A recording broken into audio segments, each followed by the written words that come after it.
নমস্কার, কেমন আছেন সকলে? আশা করি সকলে খুব ভালো আছেন। আজকে বানাবো পুঁই শাকের মেজরি দিয়ে একটা তরকারি। এটাকে অনেকে মেজরিও বলে আর অনেকে মিটুলিও বলে। তো এই যে আমি মিটুলিগুলো খুব ভালো করে আমি বেছে নিয়েছি। এর মধ্যে অনেক কালো কালো থাকে, সেগুলো আমি বেছে ফেলে দিয়ে ভালো করে ধুয়ে জল ঝরিয়ে নিয়েছি। এরপর আমি তেলে একটা শুকনো লঙ্কা ফোড়ন দিয়ে পেঁয়াজটা দিয়ে ভালো করে লাল লাল করে ভেজে নেব। এবার পেঁয়াজটা ভালো করে লাল লাল করে ভাজা হয়ে গেলে এর মধ্যে আমি কেটে রাখা আলু, শিম, বেগুন টুকরো করে ভালো করে ধুয়ে নিয়েছিলাম, এটাও এর মধ্যে ভালো করে আমি ভেজে নেব। তারপরে এটা একটু ভাজা হয়ে গেলে এবার আমি মেজরিগুলো এর মধ্যে দিয়ে দেব। দিয়ে এবার মেজরিগুলো আস্তে আস্তে এর মধ্যে আমি ঢাকা চাপা দিয়ে দিয়ে ধীরে ধীরে ভাজবো। একটু সময় নিয়ে আমি ভাজবো।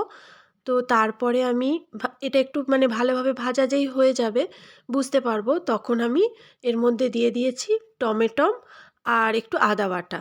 তো ভালো করে এটা আমি নেড়ে চেড়ে নেবো যতক্ষণ আদার কাঁচা গন্ধটা চলে যায়, ততক্ষণ আমি এটা ভালো করে নেড়ে চেড়ে নিলাম। তারপর একটা বাটির মধ্যে আমি লঙ্কা গুঁড়ো, হলুদ গুঁড়ো আর ধনে গুঁড়ো আর নুন ভালো করে জল দিয়ে গুলে মিশিয়ে রেখেছিলাম। এবার এই গোলা মশলাটা আমি এর মধ্যে দিয়ে এটা আবার বেশ কিছুক্ষণ আমি নেড়ে চেড়ে নেব। তারপর মোটামুটি সবজিগুলো এরম নাড়াচাড়া করতে করতেই অনেকটাই সিদ্ধ হয়ে আসবে। তারপর খুব অল্প পরিমাণ জল দিয়ে এটা আমি একটু হালকা ফুটিয়ে নেব, যাতে একটা কাদা কাদা ভাব আসে। সেই জন্য আমি খুব অল্প পরিমাণ জল দিয়ে এটা একটু সামান্য ফুটিয়ে নেব। আর এই যে দেখুন জলটাও শুকিয়ে গেছে আর এটা বেশ ভালো নরম হয়ে গেছে। তো ব্যাস, রান্নাটা আমার রেডি হয়ে গেছে।